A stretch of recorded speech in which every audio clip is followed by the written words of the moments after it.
Olá, meu nome é Pablo, sou médico nefrologista, atuante principalmente na área de nefrointensivismo, e nós vamos conversar sobre os distúrbios do metabolismo da água, ou seja, sobre as disnatremias. E eu começo essa aula lembrando que as disnatremias elas são consequência do acúmulo ou perda de água e podem ocorrer em indivíduos com sódio corporal total normal, elevado ou baixo, ou seja, podem ocorrer em pacientes euvolêmicos, hipovolêmicos ou hipervolêmicos. E após nós recordarmos, né, que essas disnatremias elas ocorrem como resultado de alterações do balanço da água, é interessante lembrar que o principal responsável pela regulação desse balanço é o hormônio antidiurético, produzido no hipotálamo, né, e armazenado na neurohipófise. E uma vez liberado, né, na corrente sanguínea, esse hormônio antidiurético ele vai atuar nas células principais do túbulo coletor, onde vai se ligar aos receptores V2, gerando diversos fenômenos intracelulares que vão culminar na incorporação de canais de aquaporina tipo 2, tornando a célula permeável à água livre. E embora a integridade renal ela seja fundamental para o balanço da água, nós não podemos deixar de destacar a relevância do mecanismo da sede, que garante a entrada de água no organismo em resposta ao aumento do sódio plasmático e da osmolaridade plasmática. No estado de equilíbrio, a ingesta de água ela corresponde às suas perdas, tá? E ela é regulada pela necessidade de manter uma osmolaridade plasmática fisiológica entre 275 a 295 miliosmol por litro. Esse sistema ele acaba sendo tão eficiente que a osmolaridade plasmática ela não costuma variar em mais de 1 a 2%, apesar da grande flutuação na ingesta diária de água. Quando a osmolaridade plasmática ela está diminuída, ou seja, existe muita água em relação ao sódio corporal, a sua resposta fisiológica é suprimir o estímulo da sede, reduzindo então a entrada de água livre e diminuir a secreção do ADH, o que leva a uma diluição urinária. Por outro lado, quando a osmolaridade plasmática ela encontra-se aumentada, ou seja, existe pouca água em relação ao sódio corporal, a resposta fisiológica é aumentar o estímulo à sede, aumentando então a entrada de água livre, né? E aumentar a secreção do ADH, que dessa forma vai levar a uma concentração urinária, uma redução da excreção de água livre pelo rim. Vale salientar, né, que existem vários outros estímulos não osmóticos para a secreção de ADH, como, por exemplo, a redução do volume arterial circulante efetivo, como vistos, né, na insuficiência cardíaca e na cirrose, além de náusea, dor no pós-operatório e também a gravidez. E ainda falando sobre esses estímulos não osmóticos para a secreção do ADH, é preciso destacar que a hipovolemia grave, com redução maior do que 7% do volume de sangue, acaba levando à secreção de níveis muito mais altos de ADH quando comparado com a hiperosmolaridade em si. E isso explica, inclusive, como pode acontecer, né, uma hiponatremia hipovolêmica. Considerando então o que a gente viu até aqui, fica claro, tá, que o controle da sede e da secreção do ADH, com a sua consequente concentração ou diluição urinária, são peças fundamentais para o controle da osmolaridade plasmática e para o balanço, né, de água corporal. E nesse sentido, quando se perde a capacidade de diluir a urina, pode ocorrer hiponatremia, e por outro lado, quando se perde a capacidade de concentrar a urina, pode ocorrer também hipernatremia. E eu lembro aqui para vocês que indivíduos com defeito, né, na concentração urinária, como por exemplo os portadores de diabetes insípidos central ou nefrogênico, eles não costumam desenvolver, né, hipernatremia, embora esses pacientes tenham uma perda de água diária em torno de 4 a 10 litros por dia.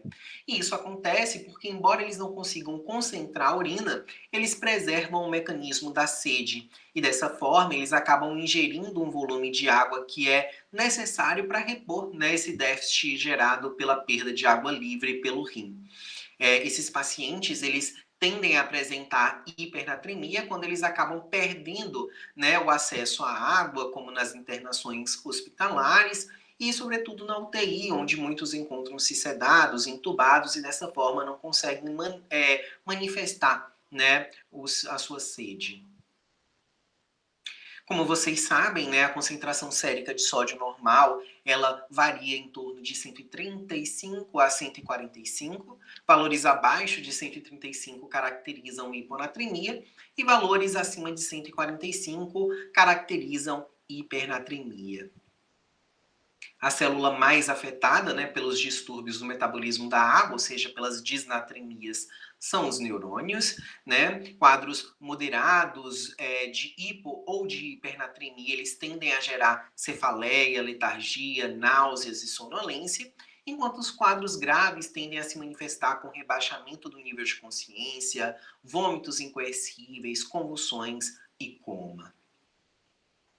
Na hiponatremia, o meio intracelular ele encontra-se hipertônico em relação ao extracelular e dessa forma a água ela se distribui, né, do líquido extracelular para o intracelular e esse movimento acaba levando ao edema celular.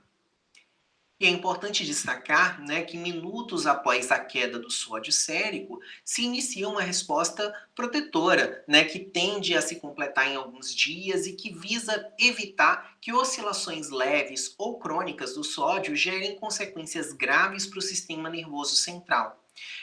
O edema cerebral inicial, ele aumenta a pressão intersticial, criando um gradiente para o movimento do fluido extracelular do cérebro para o fluido cefalorraquidiano, né? E em seguida, as células cerebrais, elas perdem solutos, levando ao movimento osmótico de água para fora dessas células. Além dessa perda celular de sódio e potássio, tá? Os molitos orgânicos, como a glutamina, o glutamato e a taurina, eles são perdidos, tá? E como visto nesse estudo experimental, representam cerca de 1/3 dos solutos perdidos para adaptação cerebral à hiponatremia crônica. Eu destaco que a existência de adaptação cerebral à hipotonicidade porque ela acaba justificando a relevância clínica da taxa de correção da hiponatremia. Tá? Então, um indivíduo com hiponatremia aguda, ou seja, que se manifestou a menos de 48 horas de instalação, né, ele não apresenta risco de síndrome de desmielinização osmótica caso essa hiponatremia ela seja corrigida rapidamente. Isso acontece porque o processo adaptativo ele ainda se encontra em estágio inicial. Né? Por outro lado, a correção rápida da hiponatremia crônica, ou seja, aquela que se instalou há mais de 48 horas, ela pode sim levar à síndrome de desmielinização osmótica. E isso vai acontecer justamente porque eu não consigo repor rapidamente esses osmolitos orgânicos que foram perdidos. Com isso, eu posso comprometer, né, esse equilíbrio entre meio intra e extracelular. Percebam que a capacidade cerebral de se adaptar à hiponatremia ela é fundamental para a sobrevida dos pacientes e o grau de hiponatremia e principalmente o tempo de instalação vão ser determinantes na apresentação clínica desses pacientes e também no desfecho em termos de mortalidade para esse paciente. E após revisarmos um pouquinho dessa fisiologia e fisiopatologia com algumas correlações clínicas, nós vamos agora começar a revisar a propedêutica e o manejo específico da hiponatremia. E o primeiro passo para a avaliação de um paciente com hiponatremia é definir a tonicidade plasmática desse paciente. Isso nos permitirá caracterizar o paciente em hiponatremia isotônica, hipertônica ou hipotônica. Caso o paciente ele apresente uma hiponatremia isotônica, ou seja, com osmolaridade efetiva calculada entre 275 e 295, nós devemos considerá-la uma pseudo-hiponatremia e solicitar a dosagem de triglicerídeos e proteínas plasmáticas. A pseudo-hiponatremia ocorre quando a fase sólida do plasma está aumentada por grandes incrementos dos triglicerídeos ou das proteínas, e esse falso resultado ele ocorre porque o método usual que mede a concentração de sódio usa o plasma total e não somente a fase líquida. Quando o paciente ele apresenta uma hiponatremia hipertônica, nós devemos suspeitar de hiperglicemia ou de intoxicação exógena. Caso o paciente ele não apresente hiperglicemia, nós devemos avaliar o gap osmolar, subtraindo o resultado da osmolaridade plasmática medida pelo osmômetro, né, pela osmolaridade plasmática calculada. E se o gap osmolar ele for maior do que 10, nós devemos pensar na existência de intoxicação exógena para esse paciente.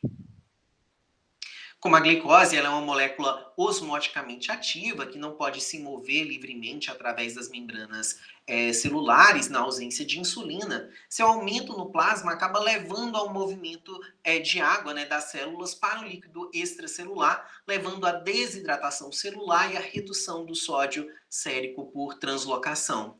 E nesse caso, nós devemos corrigir o sódio pela glicose do paciente. A hiponatremia hipotônica ela deve ser classificada quanto à sua volemia. Ou seja, quando eu tenho um paciente com uma tonicidade menor do que 275, nós devemos pensar e entender qual seria o perfil volêmico desse paciente. É um paciente com hiponatremia hipotônica euvolêmica, hipovolêmica ou hipervolêmica. E a classificação desses pacientes, quanto à sua volemia, vai nos permitir limitar o nosso diagnóstico diferencial, né, e guiar a nossa propedêutica e, como a gente vai ver mais à frente, também tratar esse paciente de uma forma mais adequada. Nesse primeiro caso, nós temos um paciente politraumatizado que no exame laboratorial de admissão apresentou uma hiponatremia leve com um sódio de 133. O nosso primeiro passo na investigação da hiponatremia vai ser determinar a tonicidade do paciente, que, como a gente observou, é de 270, né? Ou seja, esse é um paciente com hiponatremia hipotônica. E o segundo passo da avaliação é avaliar a volemia desse paciente. Então, nesse caso, eu tenho um paciente aparentemente hipovolêmico, então ele tem uma hiponatremia hipotônica hipovolêmica. Percebam que a história e o exame físico, né, frequentemente eles acabam indicando a causa da perda, tornando a necessidade de exames complementares, como sódio urinário ou osmolaridade urinária, desnecessários nesse caso. Né? A gente acaba limitando o uso desses exames complementares para situações onde a história clínica não nos ajuda a identificar as perdas do paciente. Nesse paciente, por exemplo, possivelmente ocorreu perdas para o terceiro espaço, né, devido ao edema muscular, pelo esmagamento de coxas e também pelo sangramento que esse paciente apresentou devido ao politrauma. Nesse segundo caso, nós temos um paciente com múltiplas comorbidades que chega ao serviço com um quadro sugestivo de edema agudo hipertensivo e cujo exame laboratorial de admissão apresentou uma hiponatremia com sódio de 130. Avaliando a tonicidade, nós percebemos que o paciente apresenta uma hiponatremia também hipotônica, e os achados clínicos sugerem que esse paciente ele se encontra hipervolêmico. E assim como nas hiponatremias hipotônicas hipovolêmicas, nas hipervolêmicas, a história clínica e os achados do exame físico acabam auxiliando na identificação da etiologia na maior parte dos casos. Dessa forma, né, os exames complementares eles devem ser limitados aos quadros cuja etiologia de fato não está clara.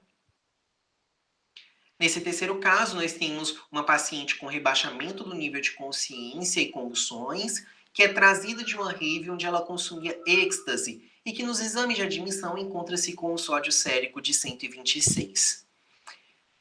A tonicidade de 256, né, e portanto a gente está à frente de uma hiponatremia hipotônica, que aparentemente é euvolêmica. Em pacientes com hiponatremia hipotônica euvolêmica, nós devemos dosar o sódio urinário e a osmolaridade urinária. Tá? Na ausência de dosagem da osmolaridade urinária, nós podemos solicitar um sumário de urina e avaliar a densidade urinária desse paciente. Salvo, é claro, na presença de fatores que possam interferir na interpretação desse exame, como, por exemplo, na glicosúria, nos pacientes com proteinúria ou com uso recente de contraste. Pacientes com uma osmolaridade urinária menor do que 100 ou uma densidade urinária menor do que 1005, deve fazer a gente pensar em pacientes com uma diluição urinária máxima, ou seja, esses indivíduos possuem uma capacidade de diluição urinária preservada, tá? E nesse sentido, a gente deve pensar que essa hiponatremia pode ser secundária à polidipsia primária, ou seja, pacientes que têm elevada ingestão de água livre. Por outro lado, tá? Se eu tenho um paciente com uma osmolaridade urinária maior do que 100 ou uma densidade urinária maior do que 1010, nós estamos à frente de pacientes com diluição urinária aquém, né, daquela necessária para a correção da hiponatremia. Ou seja, esse paciente ele está com hiponatremia, ele deveria estar diluindo essa urina ao máximo, mas ele não consegue fazê-lo, tá? E aí, nessa situação, o sódio urinário acaba permitindo para a gente diferenciar esses pacientes em pacientes com hipovolemia subclínica, se o sódio urinário for maior do que 20, né? Salvo fatores que interfiram nessa excreção renal de sódio, apesar da hipovolemia. E nos pacientes com sódio urinário maior do que 40, a gente deve pensar, tá, nas possibilidades de síndrome da antidiurese inapropriada, também em situações de hipotireoidismo e deficiência de glicocorticoide. No caso específico dessa paciente, nós podemos perceber que ela tem, de fato, uma densidade urinária maior do que 1010 e uma osmolaridade urinária maior do que 100, afastando então a polidipsia primária. O sódio urinário elevado dela nos conduz para a síndrome da antidiurese inapropriada, que pode se associar ao consumo do êxtase, tá? Eu destaco aqui que na prática, considerando esse quadro neurológico agudo, com um relato de consumo de êxtase e a hiponatremia possivelmente aguda dessa paciente, dificilmente a gente realizaria essa propedêutica, tá? Ela serve para ilustrar para a gente os passos que a gente poderia tomar frente a um caso de hiponatremia hipotônica euvolêmica. Considerando, né, esse cenário de terapia intensiva, eu acho fundamental que a gente aprofunde um pouco mais a nossa conversa sobre a síndrome da antidiurese inapropriada, tá? Um quadro onde essa secreção de ADH ela se mantém elevada a despeito de osmolaridade plasmática e valores de sódio que se encontram reduzidos, tá? O diagnóstico dessa doença passa necessariamente pela exclusão da insuficiência renal crônica, do hipotireoidismo e também da insuficiência suprarrenal. E como eu já comentei, tá? Nesses pacientes a gente costuma encontrar uma osmolaridade urinária maior do que 100, geralmente maior do que 200. Esse SIAD ele pode ocorrer devido a uma secreção inapropriada do hormônio antidiurético, ele pode ocorrer também devido a uma falha na supressão do ADH, tá? Pelo reajuste do osmostato, que ocorre, por exemplo, em pacientes desnutridos ou oncológicos, ou então por um receptor V2 que encontra-se hiperfuncionante. A lista de condições clínicas que podem cursar com SIAD é imensa, tá? Mas nós podemos destacar pneumonias, neoplasias, medicamentos psicotrópicos e também alterações do sistema nervoso central. Dentre os critérios diagnósticos para o SIAD, nós podemos destacar a hiponatremia hipotônica euvolêmica, com uma osmolaridade urinária maior do que 100, com um sódio urinário maior do que 30, na ausência de doença renal, cirrose, insuficiência cardíaca, hipotireoidismo, deficiência de glicocorticoide e uso de diurético. Eu aproveito esse momento para também revisar um importante diagnóstico diferencial do SIAD na terapia intensiva, especialmente quando a gente fala de pacientes neurocríticos, que seria a síndrome cerebral perdedora de sal. Essa síndrome é, na verdade, uma causa de hiponatremia hipotônica hipovolêmica e não euvolêmica, como é o SIAD. Só que, como vocês já perceberam, é muito difícil estabelecer, né, com clareza o status volêmico do indivíduo crítico. Né? Nós podemos encontrar dificuldades em diferenciar o quadro, né? E principalmente se a gente não tem uma propedêutica armada, ultrassom ou outras formas de avaliação complementar da volemia à beira-leito. Essa condição, né, a síndrome cerebral perdedora de sal, é uma condição clínica ainda não totalmente compreendida, tá? E que frequentemente acaba se associando à hemorragia subaracnoideia, né? Principalmente na presença de vasoespasmo cerebral, embora ela também possa ocorrer em neoplasias intracranianas e meníngeas e também no traumatismo crânioencefálico. Esses pacientes geralmente se apresentam poliúricos, tá? Com uma osmolaridade plasmática baixa, com osmolaridade urinária alta e um sódio urinário maior do que 100, associado geralmente à hipovolemia. Se a gente observar esse quadro comparativo entre o CIAD e a síndrome cerebral perdedora de sal, nós podemos notar que as diferenças geralmente giram em torno do status volêmico, né, que é normal no CIAD reduzido na síndrome perdedora de sal, no volume urinário, que costuma ser elevado na perdedora de sal e normal no CIAD, e também no tratamento. Note que tratamos a síndrome perdedora de sal com cloreto de sódio a 0,9%, ou seja, a gente corrige a hipovolemia desse paciente. Enquanto no CIAD a gente vai restringir a entrada de fluidos e por vezes a gente vai utilizar também a furosemida. Se a gente inicia uma restrição de fluidos e lança a mão de furosemida para um paciente com síndrome perdedora de sal, o que vai acontecer é uma piora dessa hipovolemia e também da hiponatremia. Por outro lado, se a gente infunde soro fisiológico no paciente com CIAD, a hiponatremia ela vai piorar. Então percebam que iniciar um tratamento achando que é um quadro, né, e notar que não há resposta, mas a piora do quadro, pode fazer com que a gente pense no outro. Em pacientes neurocríticos, né, essa avaliação do status volêmico será, então, fundamental para o diagnóstico diferencial entre esses dois quadros, como a gente pode ver nesse fluxo ilustrativo. E pensar no tratamento da hiponatremia envolve pesar o risco associado à persistência da hiponatremia com o risco de síndrome de desmielinização osmótica, tá? Isso porque a correção sem limites da hiponatremia pode ser mais danosa do que a hiponatremia em si. E são objetivos do tratamento resolver as manifestações clínicas, reverter a hipotonicidade dentro de uma margem de segurança e tratar a causa base sempre que possível. E nesse contexto, é importante ressaltar que o plano de intervenção vai depender do tempo de instalação, da gravidade dos sintomas e, em menor grau, dos níveis plasmáticos de sódio.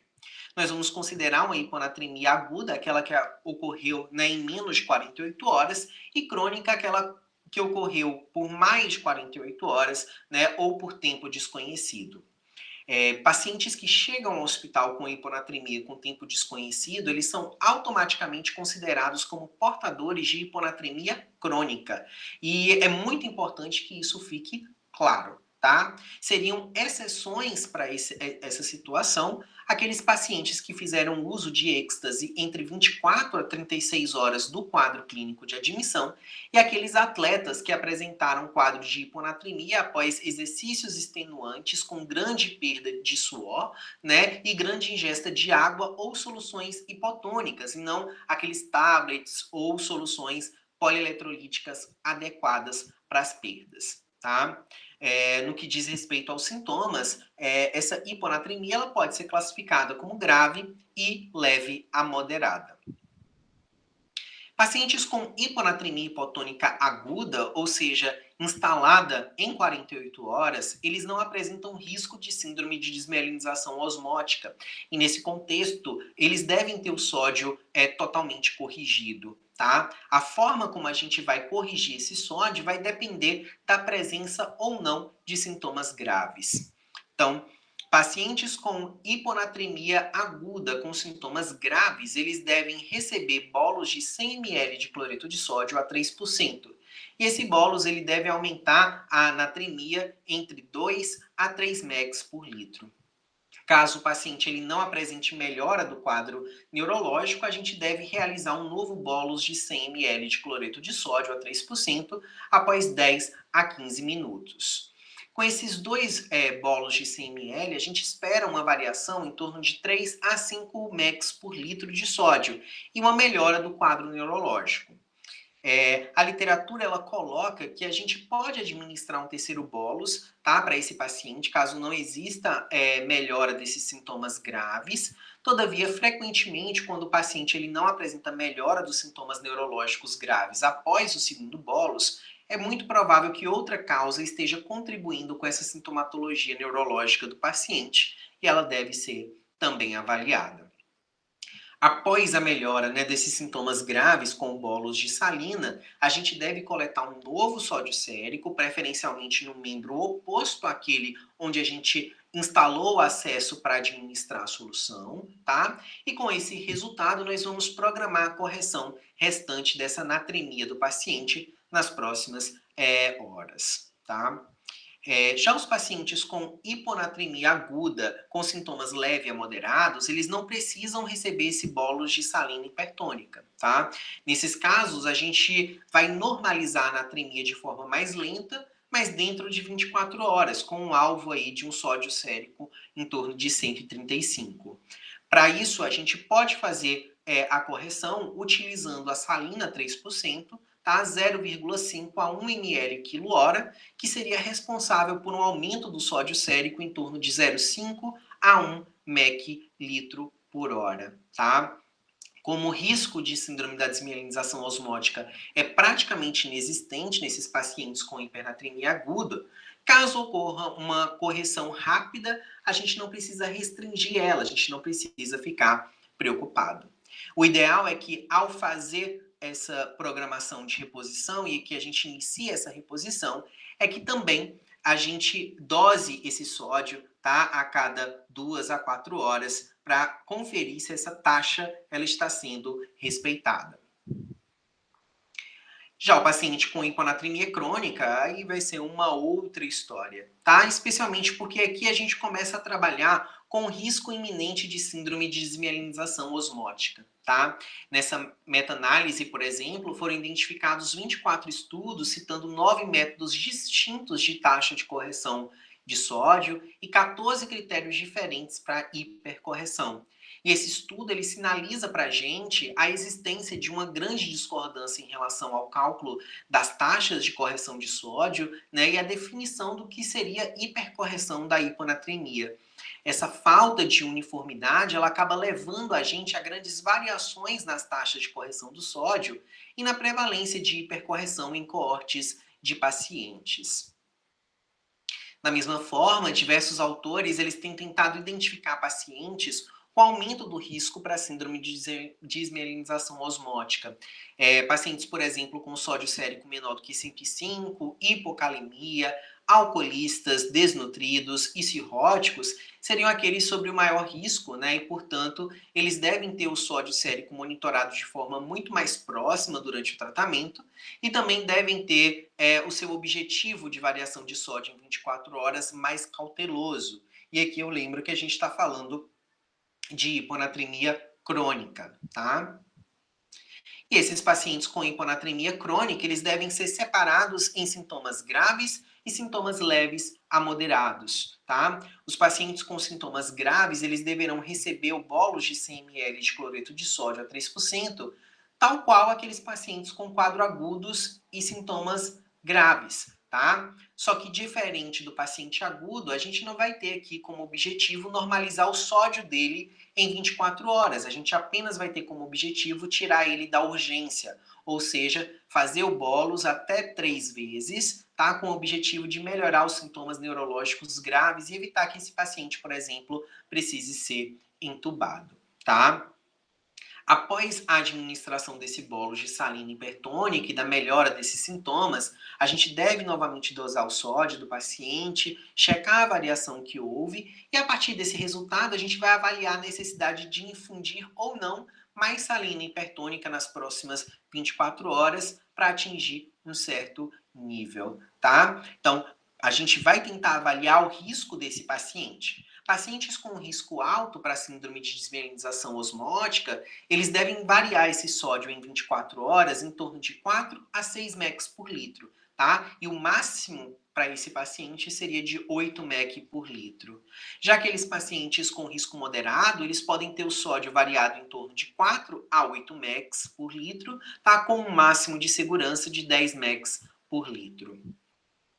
Os pacientes com hiponatremia crônica, né, assintomáticos ou com sintomas leves e moderados, eles não devem receber esse bolo de salina, tá? E preferencialmente a gente deve tentar tratar a causa base, tá? Se a gente consegue tratar a causa base sem que seja necessária a infusão de salina 3%, a gente vai estar oferecendo um tratamento muito mais seguro para esse paciente.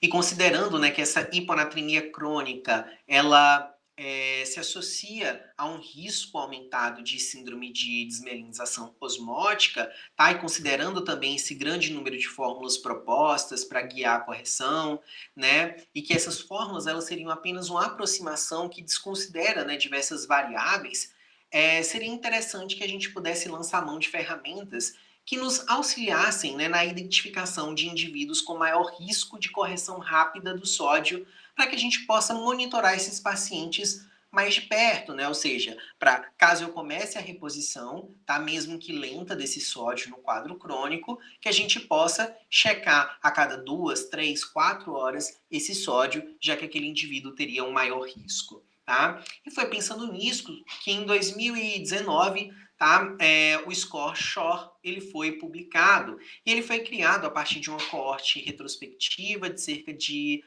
623 pacientes, tá, que apresentavam hiponatremia e que visava avaliar a hipercorreção dessa hiponatremia. A hipercorreção ela foi associada de forma independente, tá, com a diminuição do nível de consciência, vômitos, hipocalemia grave, urina hipotônica, sobrecarga de volume, tumor torácico, idade do paciente a partir de 50 anos, tá, e o nível inicial de sódio. E esses itens eles receberam uma pontuação para que a gente pudesse formular esse score. E nesse score, os pacientes com valores menores que -3, eles possuem baixíssimo risco de hipercorreção do sódio, enquanto aqueles pacientes com um score de SHORE maior ou igual a 5, eles possuem 55% de risco de hipercorreção, então eles devem ser monitorados de forma mais próxima. Tá? Além disso, a necessidade de desmopressina para corrigir a hipercorreção foi maior no grupo de pacientes com SHORE maior ou igual a 3, e esses indivíduos também necessitam de uma monitorização mais próxima. Como eu comentei, né, na hiponatremia crônica assintomática ou com sintomas leves a moderados, nós devemos sempre avaliar a volemia do paciente e preferencialmente tratá-lo de acordo com a causa base, né, restringindo infusões de cloreto de sódio a 3% para situações realmente de necessidade. Nesse sentido, tá, pacientes com hiponatremia hipovolêmica, eles devem ser tratados com cristalóides, tá? E o cristalóide nessa situação vai ser o cloreto de sódio a 0,9% ou plasma light, que possuem aí concentrações de sódio em torno de 140 e 164 mEq, né? A gente não deve utilizar o soro Ringer lactato nesses pacientes porque ele possui uma osmolaridade plasmática, uma osmolaridade mais baixa, né? E um sódio também mais baixo, então ele pode corroborar com piora dessa hiponatremia. Essa correção da volemia do paciente, na maior parte das vezes, acaba sendo suficiente, inclusive, para corrigir a hiponatremia. Tá? Uma vez que a gente corrige a hiponatremia, a gente cessa aquele estímulo não osmótico para a secreção do ADH. Já os pacientes com hiponatremia hipervolêmica, eles deverão ser tratados, tá, com restrição de fluidos associado a diuréticos. E o diurético mais indicado nessa situação seria a furosemida. Tá? A gente deve evitar a hidroclorotiazida em pacientes com hiponatremia. A gente vai ver mais à frente, inclusive, que o uso da suplementação com ureia ela pode ser interessante em alguns pacientes, tá? Principalmente nessas situações de hiponatremias associadas à SIAD ou à hipervolemia, tá? E ela é uma alternativa extremamente atraente no Brasil, onde os Vaptans, né, eles ainda não estão disponíveis e são necessário, tá, a sua importação. Também, como a gente vai ver mais à frente, quando comparadas os Vaptans com a suplementação com ureia, não houve diferença e a suplementação com ureia é, de certo, muito mais em conta. Tá? Pacientes hipovolêmicos ou hipervolêmicos que persistem com hiponatremia após atingirem a euvolemia, né, eles devem ser avaliados de forma adicional como pacientes com hiponatremia euvolêmica. E esses pacientes com hiponatremia euvolêmica, eles devem ter o seu tratamento, né, distinto a depender da osmolaridade urinária. Se eu tenho um paciente com hiponatremia hipotônica euvolêmica com osmolaridade urinária menor do que 100, esse paciente provavelmente possui polidipsia primária. E aí o tratamento vai ser restringir o acesso à água, tá? E é muito importante que a gente seja cauteloso nesses pacientes, porque eles costumam responder muito bem à restrição de água, então eles podem fazer variações de sódio muito rápidas. Então, se é polidipsia primária, se você implementou a restrição de água, monitore esse sódio de perto, às vezes de 4 em 4 a 6 em 6 horas, para que você cheque se esse paciente não está cursando com aumento grave, importante, né, maior do que a taxa de segurança para esse paciente. Já os pacientes com hiponatremia hipotônica euvolêmica com a osmolaridade urinária maior do que 100, eles devem ter descartados, né, hipotireoidismo, insuficiência adrenal, insuficiência cardíaca e renal, tá? Se alguma delas for identificada, a gente vai tratar de acordo. E caso não seja o caso, a gente deve avaliar a prescrição desse doente, ver se não existem medicações que estejam relacionadas à hiponatremia, tá? E a gente também deve avaliar se existe ou não a possibilidade de SIAD, e nessa situação a gente pode tratar o paciente com a restrição de fluidos, com suplementação de ureia, e como a gente vai ver mais à frente, talvez a empaglifosina seja uma nova medicação, né, nesse arsenal terapêutico. Falando sobre algumas dessas terapias para o tratamento da hiponatremia hipotônica euvolêmica crônica, né, muitas vezes por SIAD, em 2020 foi publicado esse estudo randomizado, tá, não cegado, avaliando aí o tratamento do SIAD crônico num grupo de 46 pacientes.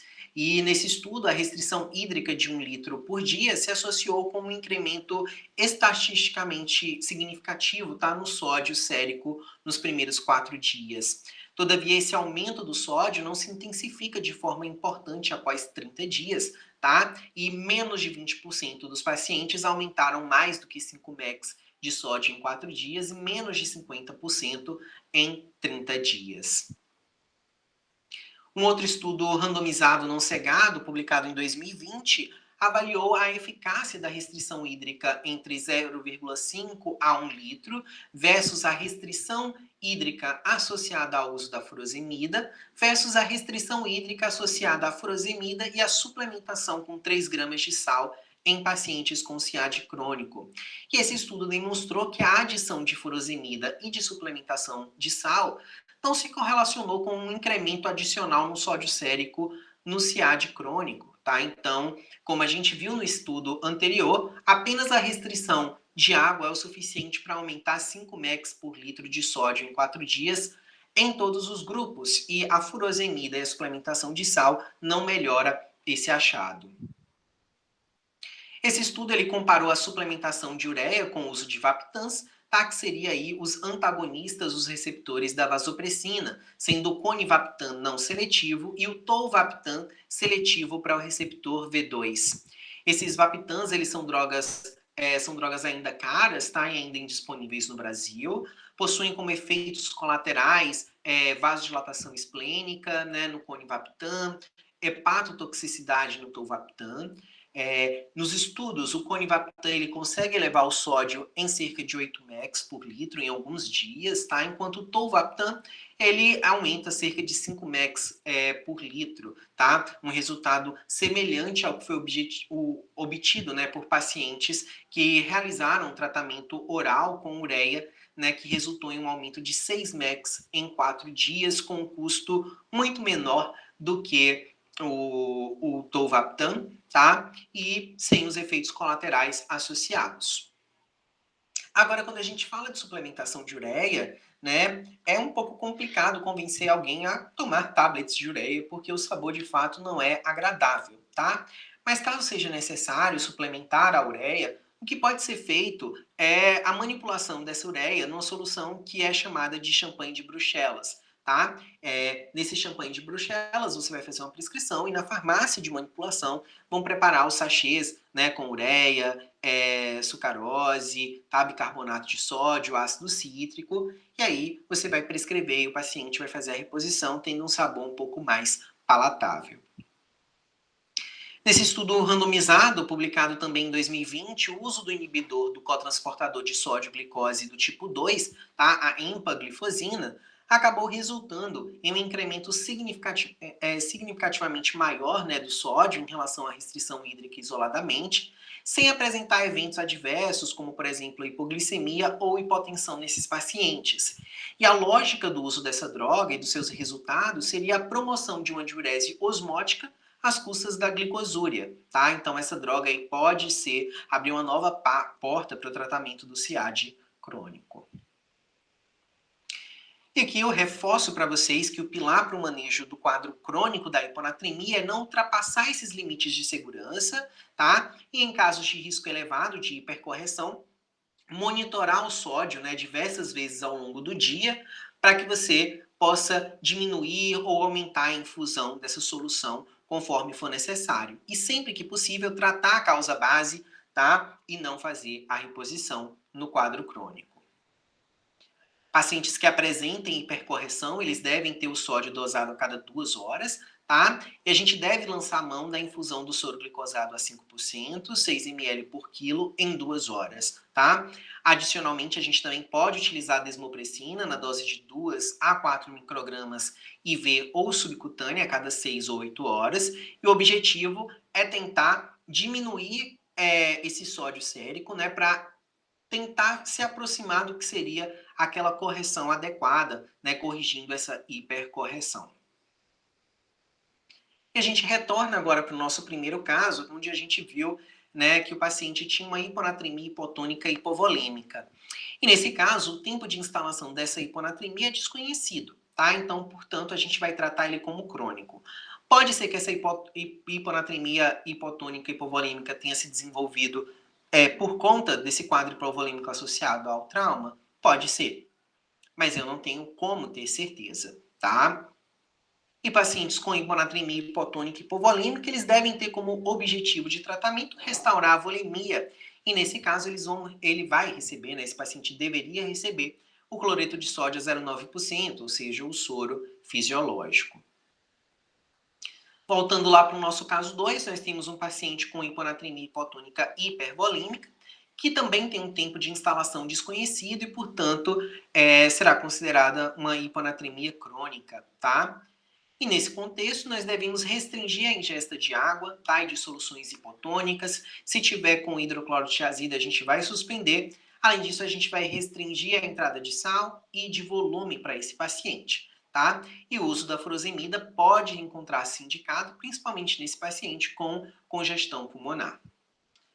Já no caso 3, nós temos um paciente com hiponatremia hipotônica euvolêmica associada ao consumo de êxtase, né, que a gente vai considerar como aguda. Percebam que eu não sei qual é o sódio prévio dessa doente, né? Mas ela tem uma história de consumo de êxtase nas últimas 24 a 36 horas. Nesse contexto, eu posso sim pensar em um quadro agudo. E por se tratar de um quadro agudo e grave, tá, com sintomas neurológicos de fato grave, o tratamento mais adequado para essa paciente vai ser a infusão do cloreto de sódio a 3%, tá, em bolos aí de 100 ml, até que ocorra a melhora dos sintomas neurológicos ou até que eu chegue na terceira dose, tá?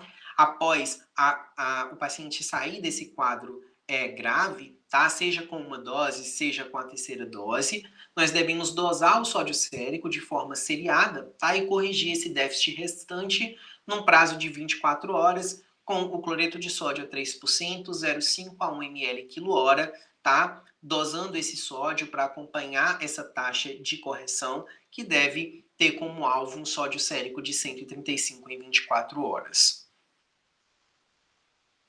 E a partir de agora, a gente vai conversar um pouco sobre a hipernatremia, que vai ser caracterizada clinicamente por um sódio sérico maior do que 145. Nessa hipernatremia, o meio intracelular ele encontra-se hipotônico em relação ao meio extracelular. E dessa forma, a água ela acaba se distribuindo do líquido intracelular para o extracelular. E esse movimento acaba levando à desidratação celular. E assim como na hiponatremia, também ocorre uma adaptação cerebral a essa hipernatremia. Tá? No primeiro dia, a redução inicial do volume cerebral vai ser amplamente revertido devido ao movimento da água do líquido cefalorraquidiano para o cérebro, tá? E a captação de solutos também por essas células. Enquanto lá na hiponatremia a gente perde, né, sódio e potássio da célula, seguida por uma perda de osmolitos, na hipernatremia ocorre o oposto, a gente acaba absorvendo sódio e potássio, tá? A célula acaba captando esses íons e posteriormente acaba sintetizando mais osmolitos, ou seja, glutamina, glutamato, taurina. Tá? E o aumento da tonicidade celular acaba atenuando nessa desidratação celular em decorrência da hipernatremia.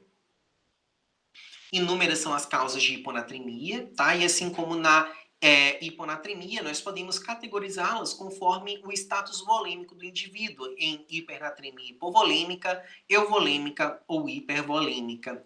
E nesses casos, a perda de água ela pode ocorrer prioritariamente pelo rim ou por fonte extra-renal. Tá? E aqui vale lembrar que os líquidos biológicos, com exceção da urina, isso pelo menos nos indivíduos com função renal preservada, tá? Esses fluidos eles vão ser iso ou hipotônicos. E a sua perda, né, se não reposta, ela pode acabar gerando hipernatremia. E na UTI, diversos fatores acabam contribuindo para a gênese dessa hipernatremia. E dentre eles a gente pode destacar a sedação e a dificuldade de conversação, né, que vai impedir esse paciente de expressar a sede, por exemplo, tá? Dessa forma ele não consegue mostrar para a gente qual é o aporte de água necessário, né, baseado na demanda dele para manter uma osmolaridade plasmática adequada.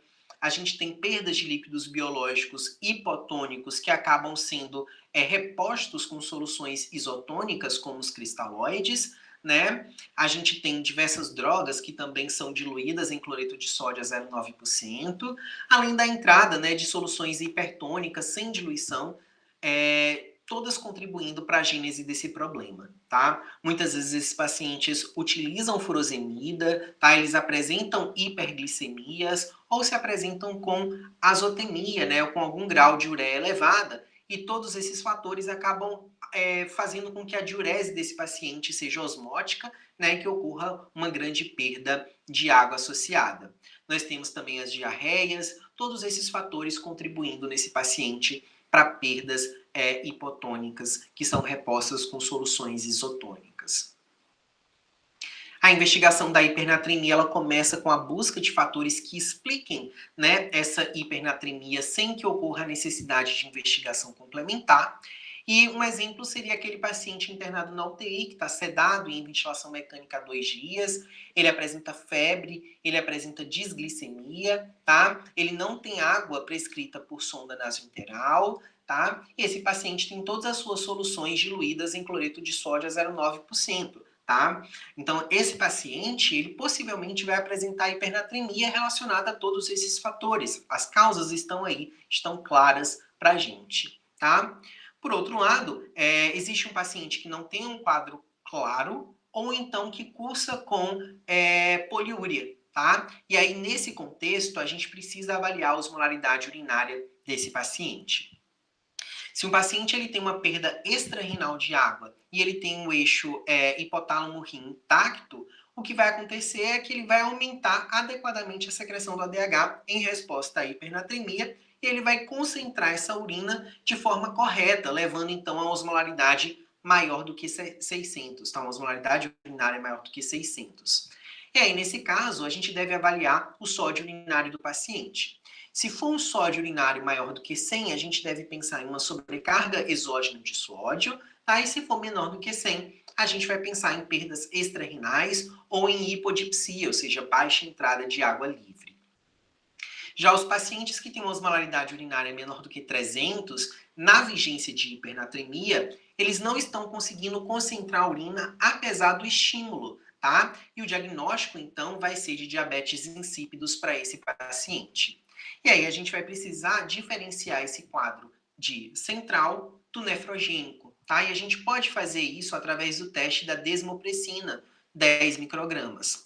Se ocorre um aumento da osmolaridade urinária após a administração do DDAVP, da desmopressina, nós vamos estar à frente de um diabetes insípido central, ou seja, de um problema na produção desse hormônio, ou, se não ocorre essa concentração urinária, se não ocorre aumento da osmolaridade urinária, a gente vai pensar em diabetes insípidos nefrogênico, o problema está lá no receptor. Pacientes que têm uma osmolaridade urinária em torno de 300 a 600, eles podem tanto ter diabetes insípidos incompleto ou diurese osmótica, tá? Então, se esse indivíduo ele possui uma carga urinária osmolar maior do que 900 por dia, ou seja, maior do que a carga que a gente costuma gerar em uma dieta ocidental, é provável que o quadro ele esteja associado a uma diurese osmótica. Nos serviços onde a osmolaridade urinária ela não é dosada, nós podemos utilizar a densidade urinária do sumário de urina para que a gente possa tentar avaliar essa osmolaridade e a concentração urinária do paciente, tá? Se o paciente ele não tem glicosúria, proteinúria, uso recente de manitol ou de contraste radiológico, nós podemos estimar a osmolaridade urinária a partir da densidade urinária, multiplicando os algarismos decimais, né, da densidade por 35. Então, se eu tenho, por exemplo, 1010, eu vou multiplicar 35 vezes 10, vai dar 350. Se eu tenho 1030, 35 vezes 30, eu vou ter 1050 miliosmol, tá? E para tratar esse paciente, tá? A primeira coisa que a gente deve se perguntar é se o paciente apresenta cetoacidose diabética ou estado hiperosmolar hiperglicêmico, tá? E caso o paciente apresente cetoacidose diabética ou estado hiperosmolar hiperglicêmico, a gente deve tratar o paciente de acordo com o protocolo para o manejo, né, desses pacientes. Então, nessa situação, pacientes com sódio sérico maior do que 135 vão ter que receber, né, o cloreto de sódio a 0,45%. Caso a hipernatremia desse paciente com cetoacidose ou com estado hiperosmolar, ela surja durante o tratamento da cetoacidose do estado hiperosmolar, a gente deve ter cuidado com o quanto de sódio que a gente vai variar para esse paciente em 24 horas. Tá? Isso porque a gente não vai considerar aqui, nesse contexto da hipernatremia que surge no tratamento da cetoacidose diabética ou do estado hiperosmolar hiperglicêmico, o tempo de instalação da hipernatremia. A gente vai considerar a idade do paciente. Tá? Então, se eu tenho um paciente com cetoacidose ou estado hiperosmolar que durante o tratamento desse quadro apresentou hipernatremia, né? Se esse paciente ele tem até 40 anos, eu devo tratar esse paciente com muita cautela, tá? Eu não devo ultrapassar 10 ou 12 mEq por litro de correção do sódio em 24 horas. Eu vou tratar eles como hipernatrímicos crônicos, mesmo que o quadro seja agudo. Isso vai acontecer por quê? Porque esses pacientes, principalmente com cetoacidose diabética, tá? Eles funcionam como principalmente crianças, né? Então, a correção rápida desse sódio pode aumenta o risco, né, de edema cerebral, tá? Então, nessa situação, a gente deve ser muito cauteloso com a correção desses pacientes.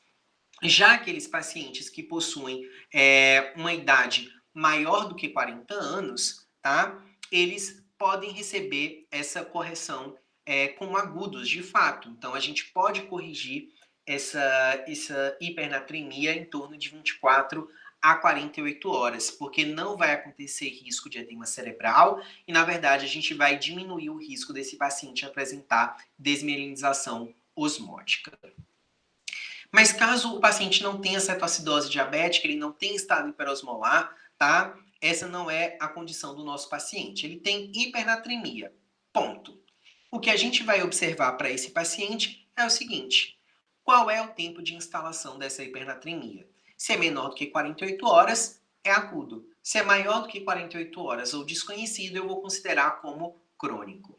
E no quadro agudo, a gente vai corrigir essa hipernatremia, tá, em 24 horas. E para isso a gente vai escolher como solução preferencial o soro glicosado a 5%, 3 a 6 ml quilo-hora, tá? O sódio sérico desse paciente ele deve ser dosado a cada 2 horas para que a gente possa ajustar a taxa de infusão da solução para mais ou para menos, a depender da velocidade de infusão que eu desejo, tá? O objetivo é que a gente chegue em 140 de sódio, tá? Parte da necessidade para que a gente dose esse sódio decorre da dificuldade da gente calcular as perdas contínuas de água livre, seja pelo trato gastrointestinal, por fístulas, por febre, por ventilação, seja pela diurese osmótica que pode ocorrer, tá? Então, com a infusão de 3 ml por quilo-hora, a gente espera que ocorra uma queda de 1 mEq por litro por hora de sódio, tá?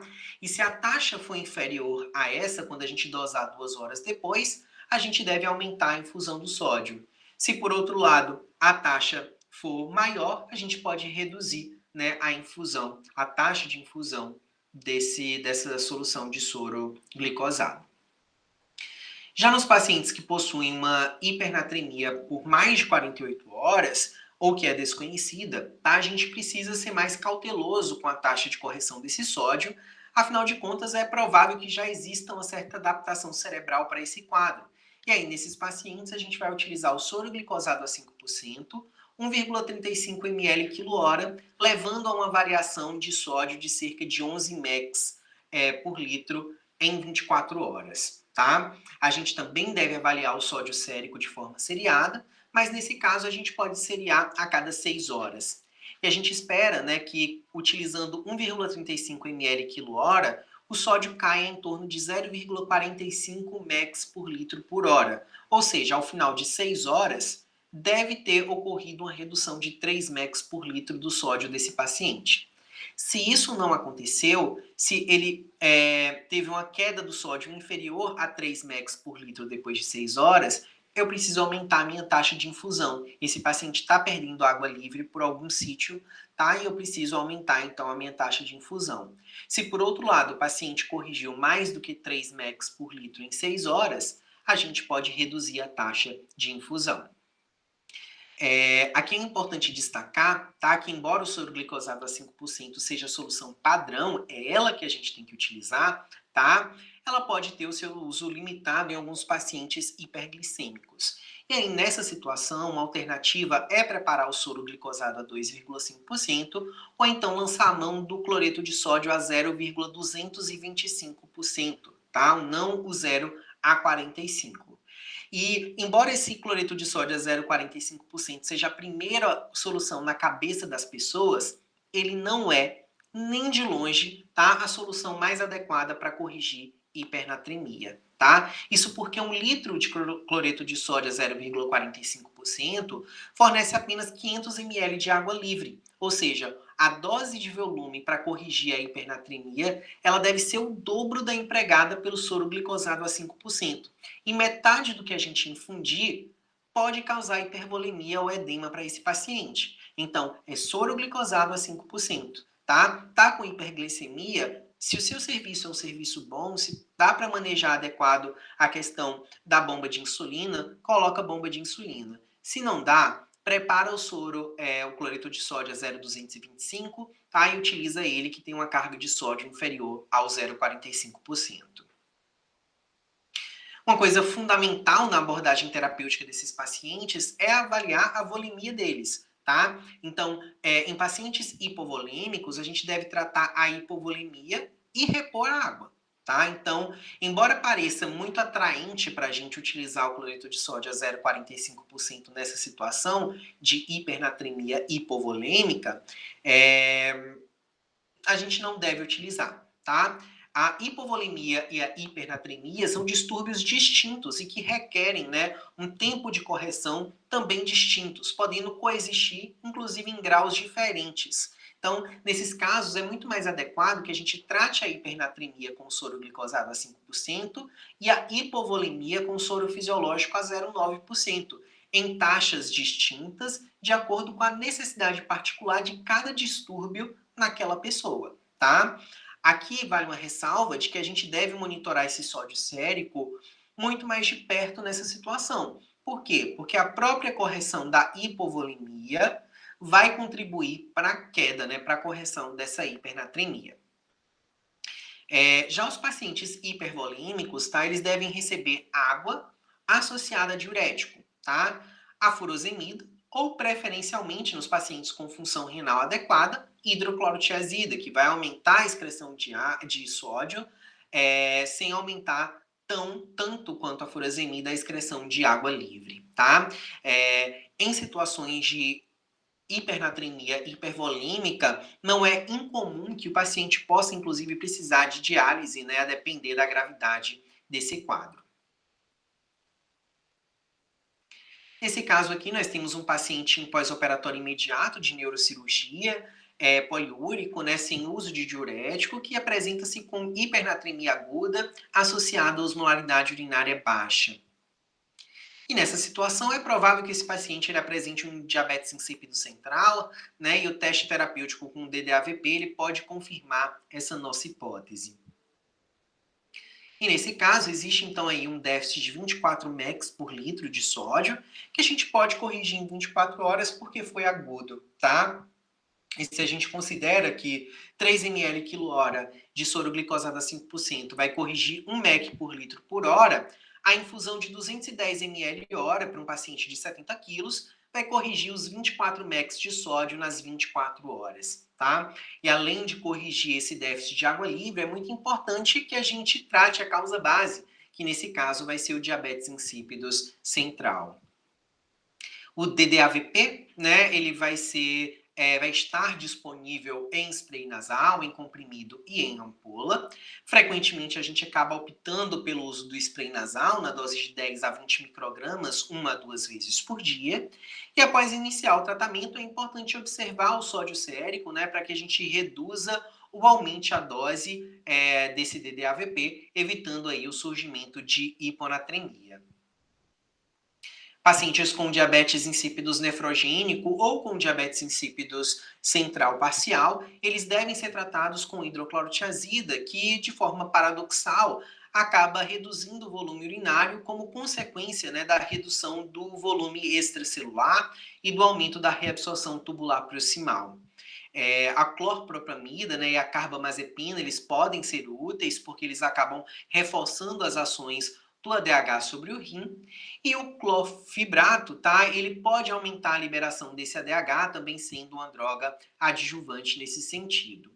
Já a amilorida, ela é útil para o tratamento do diabetes insípidos nefrogênico, que é secundário ao uso do lítio, tá? E na presença de hipocalemia ou de hipercalcemia, a gente deve pensar que elas podem ser a causa, né, desse diabetes insípidos nefrogênico, e a correção deles pode levar à correção do distúrbio. Nesse caso 2, nós temos um paciente com múltiplas fontes de perdas hipotônicas, né, com drogas diluídas em soro fisiológico e com entrada de água insuficiente para as perdas estimadas. Esse paciente apresenta causas de base aparentes, né, além de uma osmolaridade urinária maior do que 600 e um sódio urinário menor do que 100 mEq, né, sugerindo aí para a gente uma perda extrarenal associada ou não à hipodipsia. E esse paciente deve receber cloreto de sódio a 0,45% e hidratação conforme o protocolo, né, de estado hiperosmolar hiperglicêmico. Afinal de contas, essa é a condição basal desse paciente. E agora a gente vai comentar um pouco sobre a hipernatremia mais difícil de tratar, que é a hipernatremia hipervolêmica, tá? Esse grupo ele tentou selecionar alguns estudos randomizados ou observacionais que avaliassem o impacto das intervenções para corrigir a hipernatremia em pacientes hipervolêmicos, principalmente após a ressuscitação volêmica, né, para o tratamento de choque ou de sepse.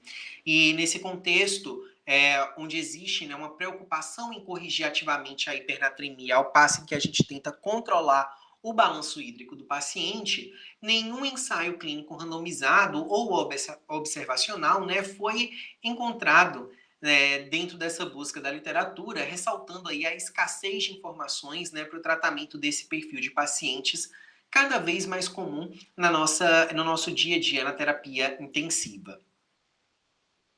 E falando agora sobre medidas que podemos adotar para evitar a hipernatremia na UTI, esse estudo retrospectivo ele avaliou 2 grupos, tá, de pacientes com uma permanência superior a 48 horas em UTI. Um grupo ele teve o cloreto de sódio a 0,9% como diluente padrão, enquanto o outro grupo ele teve o soroglicosado a 5% como diluente padrão. E nesse estudo, as incidências de hipernatremia e de hipercloremia foram significativamente maiores no grupo de solução salina, né, principalmente em comparação com o grupo glicose a 5%.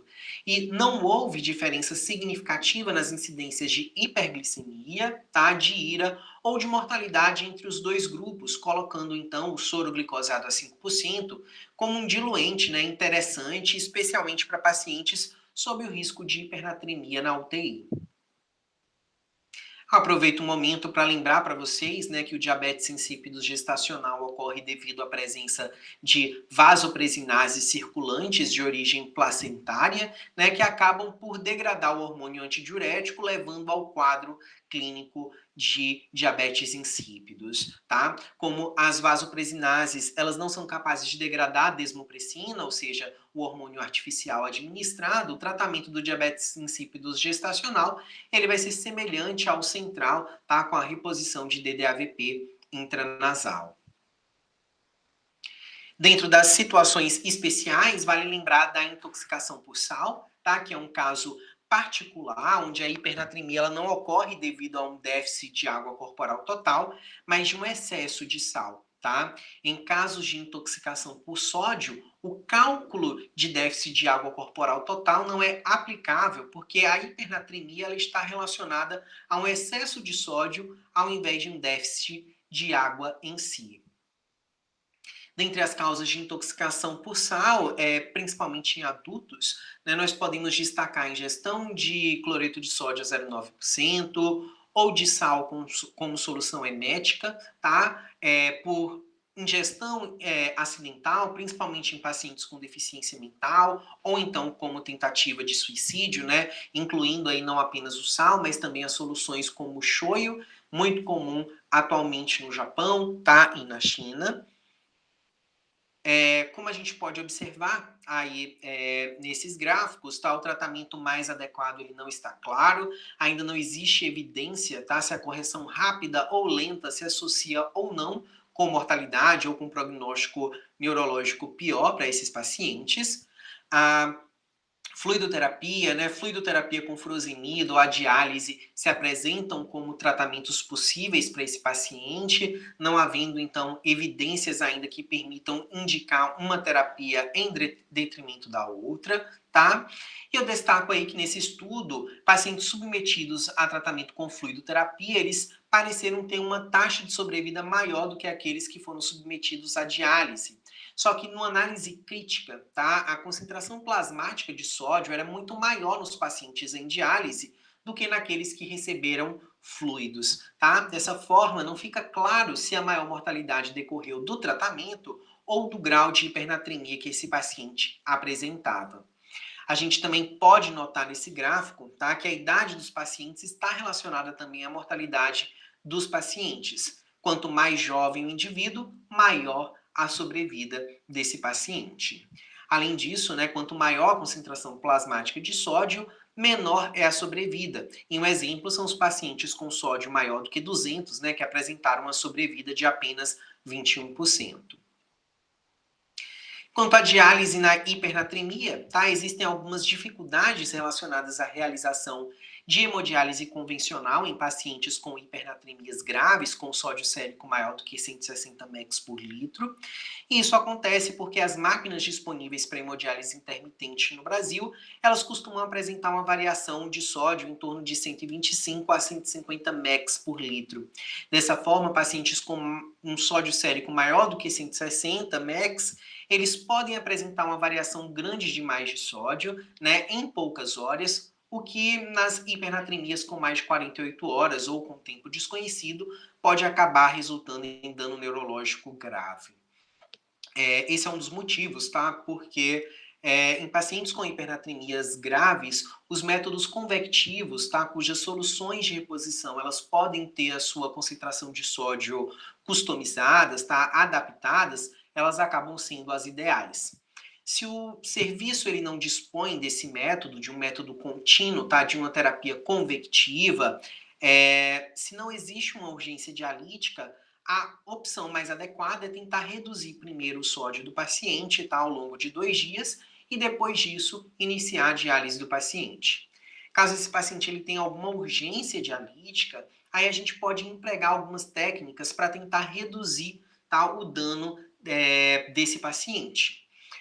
Eu não vou entrar no mérito, tá, dessas modalidades, desses ajustes técnicos que a gente pode realizar, porque são muito específicos, são voltados de fato para o nefrologista, mas o fato é que se esse jeitinho brasileiro, né, de agir numa urgência dialítica no paciente com hipernatremia, onde a gente não tem método convectivo, se a gente vai optar por fazer esse ajuste, a gente deve ficar atento para os sintomas neurológicos, para interromper a diálise imediatamente, caso eles surjam, né? E a gente deve dosar o sódio para que a gente veja a necessidade de fazer, inclusive, reposição de cloreto de sódio a 3% para evitar hipercorreção se ela acontecer. Essa coorte ela se propôs a avaliar a sobrevida de pacientes após a hospitalização, tá, em relação ao sódio da alta, e elas observaram que a mortalidade em um ano foi significativamente maior nos pacientes com sódio sérico, tá, na alta hospitalar, um sódio sérico que fosse menor ou igual a 137 ou maior ou igual a 143 em comparação com o grupo controle.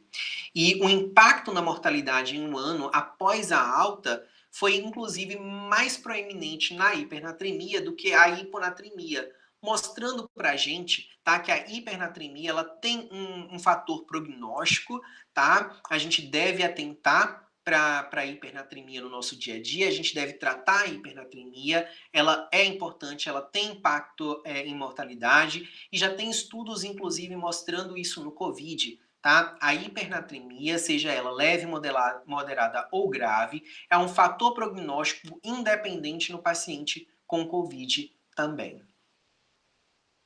Era isso que eu tinha para conversar com vocês. Até mais.